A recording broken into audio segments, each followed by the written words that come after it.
નમસ્કાર દર્શક મિત્રો, આઈએચપી સિરીઝમાં આપ સૌનું હાર્દિક સ્વાગત છે। હું છું આપની તેજાની મકવાણા। તો સમાચાર શરૂ કરતા પહેલા નજર કરીએ આજના મુખ્ય સમાચાર પર। ઝઘડિયાના વડિયા મંદિરે દર્શન કરી પરત ફરતા શ્રદ્ધાળુઓને નદીઓ અકસ્માત, ટ્રેક્ટર પટ્ટી મારી જતા 3ના મોત, 23ને ઈજા। દહેજ ભેંસલી ગામના કોન્ટ્રાક્ટરે આપઘાત કર્યો। કંપનીએ પેમેન્ટ ન કરતા કોન્ટ્રાક્ટરે આપઘાત કરતા પહેલા બનાવ્યા વીડિયો। 24 કલાક બાદ મૃતદેહને પરિવારોએ સ્વીકાર્યો। મરહુમ અહમદ પટેલના દીકરા ફૈઝલના હું લડીશના લાગ્યા બેનરો। દીકરી મુમતાજ પટેલે છોટુ વસાવા સાથે કરી મુલાકાત। ભરૂચ લોકસભા બેઠક ઉપર આપની ચૈતર વસાવાની જાહેરાત બાદ હવે એક તરફ મરહૂમ અહેમદ પટેલના દીકરા ફૈઝલ પટેલના હું તો લડીશના પિતા સાથેના બેનરો ભારે હબકડ મચાવ્યો છે। દીકરી મુમતાઝ પટેલની આદિવાસી નેતા છોટુ વસાવા સાથે બેઠકને લઈ હોટ પીક બનવા માટે રાજકારણમાં અનેક સવાલ ઊભા થઈ ગયા છે। ગુજરાત લોકસભાની આગામી ચૂંટણીમાં ભરૂચ બેઠક હાલ લોકોમાં ચર્ચાનું કેન્દ્ર છે। પહેલા આમ આદમીના ઉમેદવાર તરીકે ચૈતર વસાવાની જાહેરાત બાદ હવે કોંગ્રેસના ટ્રાઇબલ શૂટર મરહૂમ અહેમદ પટેલના દીકરા દીકરીને પણ લઈને અનેક બેઠકો ફરી રાજકારણમાં ચર્ચાનું કેન્દ્ર બની ગયું છે। કોંગ્રેસના દિવંગત નેતા અહેમદ પટેલના દીકરા ફૈઝલ પટેલના પિતા સાથેના ભરૂચમાં ઠેર ઠેર લાગેલા બેનરોએ કોંગ્રેસ સાથે તમામ રાજકીય પક્ષો અને પ્રજાને વિચાર વિમર્શ કરી દીધા છે। બેનરોમાં કોઈ પણ પક્ષનું ચૂંટણી ચિહ્ન નથી અને સાથે લખાણ છે હું તો લડીશ। જોકે આ અંગે ફૈઝલનો સંપર્ક નહીં થઈ શકતા તેઓએ પણ ભરૂચ લોકસભાની ચૂંટણી લડવા માંગે છે કેમ તે પણ એક ચર્ચાનો વિષય બની ગયો છે। બીજી તરફ મરહૂમ અહેમદ પટેલની દીકરી અને ફૈઝલની બહેન મુમતાઝ પટેલે પણ આદિવાસી સમાજના દિગ્ગજ નેતા છોટુ વસાવા સાથે મુલાકાત કરતા ગુજરાતનું રાજકારણ ગરમાઈ ગયું છે। આદિવાસી સમાજના વરિષ્ઠ નેતા છોટુ વસાવા સાથેની મુલાકાતની તસવીરો મુમતાઝ પટેલે સોશિયલ મીડિયા ઉપર શેર કરી છે। સોશિયલ મીડિયા પ્લેટફોર્મ એક્સ પર મુમતાઝ પટેલે પણ તસવીરો શેર કરીને લખ્યું છે આદિવાસી સમાજના આગેવાન અને વરિષ્ઠ નેતા છોટુ વસાવાએ ખુલીને પણ સમર્થન ખાતરી આપી દીધી છે। સવાલ એ છે કે આ બેઠક કોંગ્રેસ જીતશે કે ભાજપ તે તો એક આવનારો સમય બતાવશે, પરંતુ હાલ ચૈતર હોટ સીટ હોય અને ચૈતર વસાવાને સારું સમર્થન મળતું હોય જેના કારણે ભાજપ અને આપ એટલે કે છોટુ વસાવા અને ભાજપમાંથી જે પણ ઉમેદવાર હોય બંને વચ્ચેની રસાકસીમાં જો કોંગ્રેસ જીતી જાય તેવા અણસારો વચ્ચે બંને ભાઈ બહેન ચૂંટણી જંગમાં ઉતરે તેવા અણસારો આપી રહ્યા છે। ભરૂચ જિલ્લાના દહેજ પંથકના ભેંસલી ગામે રહેતા અને મૂળ રાજસ્થાનના ગણેશ સિંઘે કોન્ટ્રાક્ટર તરીકે લેબરોને ખાનગી કંપનીમાં કામ અર્થે સપ્લાય કર્યા હતા। દહેજની એક કંપનીએ કોન્ટ્રાક્ટરનું મોટું પેમેન્ટ દબાવી રાખ્યું હોય અને તેને ટોર્ચરિંગ કરવામાં આવતું હોય તેવા આક્ષેપ સાથે કંપનીના ટોર્ચરિંગથી ત્રાસેલા અને પેમેન્ટ ન કરવાના કારણે આખરે કંટાળેલા ગણેશ સિંઘે પણ કંટાળી જઈ પોતાના મોબાઈલમાં વિડીયો બનાવ્યા હોય અને કંપનીનો ત્રાસ હોવાના આક્ષેપ કરતા વિડીયો બનાવી પોતાના જ ગળે ફાંસો ખાઈ જીવન ટૂંકાવી લીધું હોવાની ઘટના સામે આવી હતી। કોન્ટ્રાક્ટર ગણેશ સિંઘે કંપની તરફથી પેમેન્ટ કરવામાં ન આવતું હોય અને 70 લાખ ઉપરાંતનું કામદારોનું પેમેન્ટ તથા પીએફ સહિત વિવિધ નાણાંઓ બાકી હોય સતત માંગણીઓ કરવા છતાં કંપની દ્વારા ચૂકવણી કરવામાં ન આવી હોવાના આક્ષેપ સાથે તેઓએ આપઘાત કરવો પડ્યો હોવાના વિડીયો સોશિયલ મીડિયા ઉપર વાયરલ કર્યા હતા। આપઘાતના પ્રકરણમાં 130 જેટલા કામદારોમાં કોન્ટ્રાક્ટરે કરેલા આપઘાતથી ગમગીની ફેલાઈ ગઈ હતી, જેના પગલે મૃતકના પિતા, ભાઈ, સસરા સહિતનાઓ પણ ઘટના સ્થળે દોડી આવ્યા હતા। ગઈકાલે આપઘાત કરેલા ગણેશ સિંઘના મૃતદેહનો અસ્વીકાર કરી છેલ્લા 24 કલાકથી ન્યાયની આશાએ ઝઝૂમ્યા હતા। અંતે આપઘાતની દુષ્પ્રેરણા આપનાર કંપની સત્તાધીશો સામે દુષ્પ્રેરણાનો ગુનો દાખલ કરવાની માંગ સાથે ભરૂચ જિલ્લા પોલીસ અધિક્ષક ઇન્ચાર્જ ચિરાગ દેસાઈને પણ રૂબરૂ રજૂઆત કરી હતી। मैं गणेश सिंह का भाई हूँ।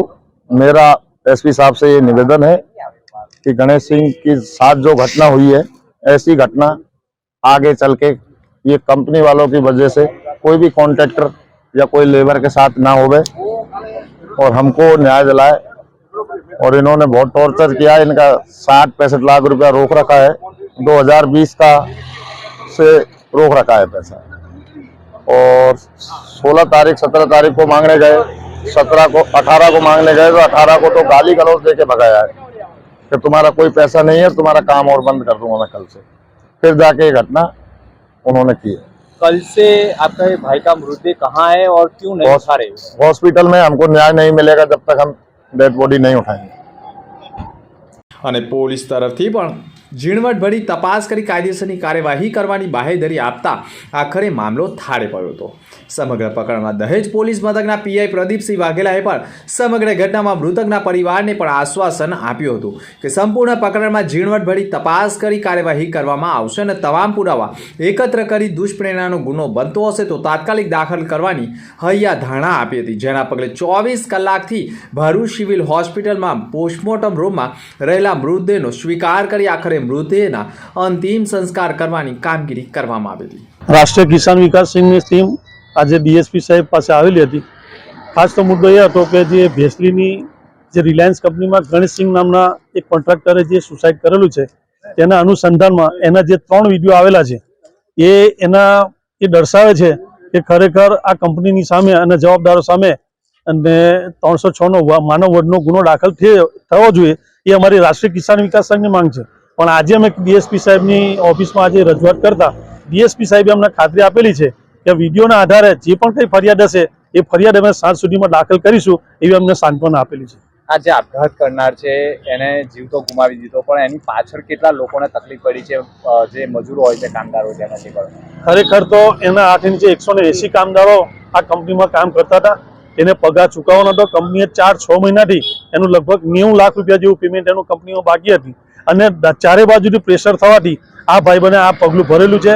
ખરેખર તો આગલા દિવસે કંપનીના મેનેજમેન્ટ પાસે પણ આ ભાઈ ગયેલા અને ત્યાંના કર્મચારીઓને ધમકાવીને કહીશું કે તું અહીંયાથી જા, નહીં તો તને પણ કંઈક મારી નાખીશું એવી ધમકી પણ આપેલી હતી. બરાબર છે. એના મતલબ કે એના અનુસંધાનમાં આ ભાઈ ડિપ્રેશનમાં આવી અને આત્મહત્યા એમને કરી લીધી છે. જિલ્લા વહીવટીતંત્ર ભરૂચ તથા ભરૂચ ડિસ્ટ્રિક્ટ મેનેજમેન્ટ એસોસિએશન અને ભરૂચ સિટીઝન કાઉન્સિલ ટ્રસ્ટના સંયુક્ત ઉપક્રમે remote controlled and model show તથા સૂર્યકિરણ એર શો ભરૂચ દહેજ રોડ અને દિલ્હી મુંબઈ એક્સપ્રેસ વે ઉપર દહેગામ પાસે આયોજન કરવામાં આવ્યું હતું. સૂર્યકિરણ એર શોના પગલે ભરૂચના દહેજ રોડથી દહેગામ સુધી બપોર થતાં જ ભારે ટ્રાફિક જામના દ્રશ્યો સર્જાઈ ગયા હતા.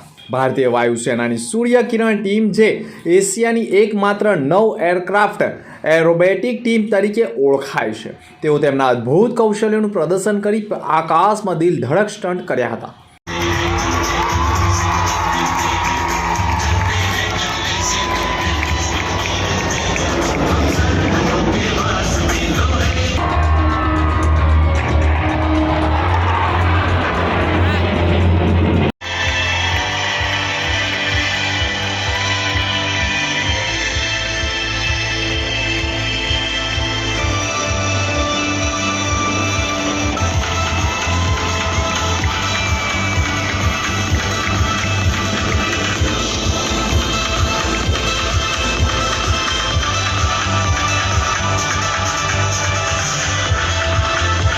આ દિલ ધડક સ્ટન્ટને માળવા વાગડાના ધારાસભ્ય અરુણસિંહ રણા, જિલ્લા collector Tushar Sumera, Vadodara range IG Sandipsinh સહિતના અગ્રણીઓ તેમજ ખૂબ મોટી સંખ્યામાં પ્રજાજનો અને શાળા કોલેજના વિદ્યાર્થીઓ અગ્રણીઓ ઉપસ્થિત રહ્યા હતા. સૂર્યકિરણ એર શો નાગરિકોને ખાસ કરીને યુવાનોને ભારતીય વાયુસેના સાથે જોડાવામાં મદદરૂપ કરવાની અનન્ય તક પૂરી પાડે છે. તેમજ તેવા યુવા પેઢી આપણી માતૃભૂમિની સેવા કરવામાં ભારતીય વાયુસેનામાં કારકિર્દી બનાવવાનો જુસ્સો પણ જગાડે છે. સમગ્ર વિસ્તારમાં મોટી સંખ્યામાં માનવ મહેરામણ જોવા મળ્યું હતું. ભરૂચમાં સૂર્યકિરણ એર શો થયો. આનંદની વાત છે કે 30,000 લોકોનું ક્રાઉડ થયું. લોકોએ ખૂબ આનંદથી આને માણ્યું છે અને આજે આ 9 જે એરક્રાફ્ટ આવેલા હતા તેઓ અલગ અલગ પ્રકારના કરતબો કરીને લોકોને ઇન્ડિયન એરફોર્સની બાબતમાં ઘણા જાગૃત કર્યા. એક આખો નવો વાતાવરણ લોકોને થાય એવું એક સરસ અને સુંદર કાર્યક્રમ આજે થયો છે. અમે સૌનો આભાર વ્યક્ત કરીએ છીએ અને ઇટ વોઝ બિયોન્ડ એક્સપેક્ટેશન્સ. બધી રીતે લોકોના રિસ્પોન્સથી લઈ અને જે સૂર્યકિરણ ટીમે કામ કર્યું છે, it is beyond hour on imagination. Thank you very much. આગામી લોકસભાની ચૂંટણી 2024ને અનુલક્ષી લોકસભાઈ પાવન પર્વમાં જિલ્લાના મતદારો મતદાન કરીને પોતાની પવિત્ર ફરજ બજાવવા જાગૃત બને તે માટે કલેક્ટર કચેરી ભરૂચ ખાતે જિલ્લા ચૂંટણી અધિકારી અને કલેક્ટર તુષાર સુમેરાએ ઈવીએમ નિર્દેશન વાનને ફ્લેગ ઓફ કરીને પ્રસ્થાન કરાવ્યું હતું. જિલ્લા કલેક્ટર તુષાર સુમેરાએ કહ્યું હતું કે આગામી લોકસભાની ચૂંટણીમાં જિલ્લાના મતદારો રાષ્ટ્રીય કક્ષાએ નોંધપાત્ર મતદાન કરે તે માટે નિર્દેશન વાનમાં ઈવીએમ ડેમો ડેમોન્સ્ટ્રેશન થકી મતદાન જાગૃતિ માટે જિલ્લા ચૂંટણી તંત્ર દ્વારા અનેરો પ્રયાસ કરવામાં આવ્યો છે. વધુમાં તેઓએ કહ્યું હતું કે આ વાન સમગ્ર જિલ્લાના ઈવીએમ મશીનના મતદાન અને નિર્દેશન કરીને મતદાન માટે જાગૃતિનું કામ કરનાર છે.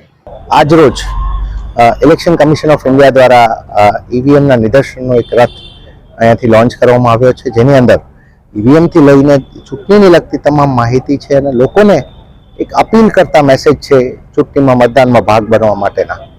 તો આજે આપણા જિલ્લામાં 2 મહિના આ રથ ફરતો રહેશે, તમામ વોર્ડ્સ, તમામ ગામોમાં આ જશે. અમે આપના પણ સહકારની અપેક્ષા રાખીએ છીએ કે લોકો સુધી એ મેસેજ પહોંચાડીએ કે જે થકી આપણે ખૂબ વધારે બહોળા સંખ્યામાં અને તમામ લોકો પોતાની પવિત્ર ફરજનો નિભાવે અને સારા મતદાન થાય. ગુજરાતનું અગ્રણી વીમા company IFFCO Tokio general insurance company Bharuch દ્વારા એક બોક્સ ક્રિકેટ ટુર્નામેન્ટનું આયોજન કરવામાં આવ્યું, જેમાં કંપનીના કર્મચારીઓ અને કંપની સાથે સંકળાયેલા એડવાઇઝરોની ક્રિકેટ ટુર્નામેન્ટનું આયોજન કરવામાં આવ્યું હતું. શિયાળાની ઋતુમાં સ્વાસ્થ્યને ધ્યાનમાં લઈને વહેલી સવારે ક્રિકેટનું આયોજન કરવામાં આવ્યું હતું. કંપની અને કંપની સાથે જોડાયેલા એડવાઇઝરો એકબીજાને મળી શકે અને ઓળખી શકે અને સાથે મળીને એક પ્રકારનો રમતોત્સવ ઉજવી આનંદ માણવી શકે તે અંગેનું કાર્યક્રમનું આયોજન થયું હતું અને વિજેતા ટીમને ટ્રોફી પણ એનાયત કરાઈ હતી. ઇફકો ટોક્યો દ્વારા આજે ક્રિકેટ ટુર્નામેન્ટ રાખેલી હતી. દરેક તમામ એજન્ટોને બોલાવીને એક નાનું આયોજન કરવામાં આવેલું હતું. તે ખરેખર તે અદ્ભુત કહેવાય છે. આજે આ વિન્ટરના મોસમની અંદર સ્પોર્ટ એક્ટિવિટી કરવા માટે એક પહેલ બહુ સારી છે. તે બદલ ઇફકો ટોક્યોનો હું આભાર માનું છું. ભરૂચ જિલ્લાના ઝઘડા તાલુકાના વાડિયા તળાવ પાસે ટ્રેક્ટર પલટી ખાઈ જતા ગંભીર પ્રકારનો અકસ્માત સર્જાઈ ગયો છે. અકસ્માતમાં 23થી વધુ લોકોને ગંભીર ઈજાઓ પહોંચી છે, જ્યારે 3 લોકોના ઘટના સ્થળે મોત થયા હોવાના અહેવાલો મળી રહ્યા છે. અકસ્માતમાં 3ના મોત નીપજ્યા હોય, જેના કારણે એક મહિલા અને 2 પુરુષનો સમાવેશ હોવાની માહિતી સાંપડી રહી છે. આજે દસમ હોય, જેને લઈ ઉમરલા વડિયા મંદિર ખાતે દર્શન કરવા માટે ગયા હતા, જ્યાંથી પરત ફરતી વખતે અકસ્માત નડ્યો હતો. ભરૂચ જિલ્લાના ઝઘડા તાલુકાના વડિયા તળાવ મંદિર પાસે એક ટ્રેક્ટરનો અકસ્માત સર્જાયો હતો. ટ્રેક્ટરમાં સવાર 23થી વધુ લોકોને ઈજાઓ થઈ હતી. ઈજાગ્રસ્તોને 108 મારફતે સારવાર માટે ઉમરલા સામૂહિક આરોગ્ય કેન્દ્ર ખાતે ખસેડવામાં આવ્યા હતા. કેટલાક લોકો વધુ ઈજાગ્રસ્ત હોય તેઓને ખાનગી હોસ્પિટલમાં ખસેડાયા હતા. ટ્રેક્ટર પલટી મારી જતા આસપાસના લોકોએ પણ બચાવ કામગીરી કરી હતી. અકસ્માતની જાણ વાયુ વેગે પ્રસરી જતા ઉમરલા સામૂહિક આરોગ્ય કેન્દ્ર પર લોકો દોડી આવ્યા હતા.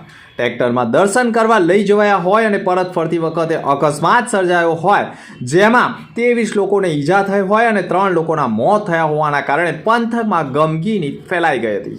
અંકલેશ્વરમાં આવેલી મામલતદાર ઓફિસના પાછળના ભાગે સવારે આગ ભભૂકી ઉઠતા અધિકારીઓ સહિત કર્મચારીઓમાં દોડધામ મચી ગઈ હતી. આગની જાણ અંકલેશ્વરના ફાયર બ્રિગેડને કરાતા ટીમ દોડી આવી હતી. આગ ઉપર કાબુ મેળવવાના પ્રયાસ કરતા, જોકે આગમાં કોઈ જાનહાનિ નહીં થતા લોકોએ રાહત અનુભવ્યો હતો. 8 જેટલા લશ્કરોએ દોડી આવી આગ ઉપર કાબુ મેળવ્યો હતો. અંકલેશ્વરમાં આવેલી મામલતદાર ઓફિસ રાબેતા મુજબ શરૂ થઈ હતી, ત્યારે કચેરીના પાછળના ભાગે આવેલી ટ્રેઝરી ઓફિસ નજીક જ રેકર્ડ્સ રૂમમાં જ અચાનક આગ લાગી જતા લોકોમાં દોડધામ મચી ગઈ હતી. આગ લાગી છે, કેવી રીતે લાગી છે તે પણ એક તપાસનો વિષય બની ગયો છે. અલ્પ મુખ્ય સમાચાર પર ફરી એક નજર. ઝઘડિયાના વડિયા મંદિરે દર્શન કરી પરત ફરતા શ્રદ્ધાળુઓને નદીઓ અકસ્માત. ટ્રેક્ટર પટ્ટી મારી જતા 3ના મોત, 23ને ઈજા. દહેજ ભેંસલી ગામના કોન્ટ્રાક્ટરે આપઘાત કર્યો. કંપનીએ પેમેન્ટ ન કરતા કોન્ટ્રાક્ટરે આપઘાત કરતા પહેલા બનાવ્યા વિડીયો. 24 કલાક બાદ મૃતદેહને પરિવારોએ સ્વીકાર્યો. મરહુમ અહમદ પટેલના દીકરા ફૈઝલના હું લડીશના લાગ્યા બેનરો. દીકરી મુમતાજ પટેલે છોટુ વસાવા સાથે કરી મુલાકાત. તો આ હતા અત્યાર સુધીના સમાચાર. આવતીકાલે ફરી મળીશું નવા સમાચાર સાથે. નમસ્કાર.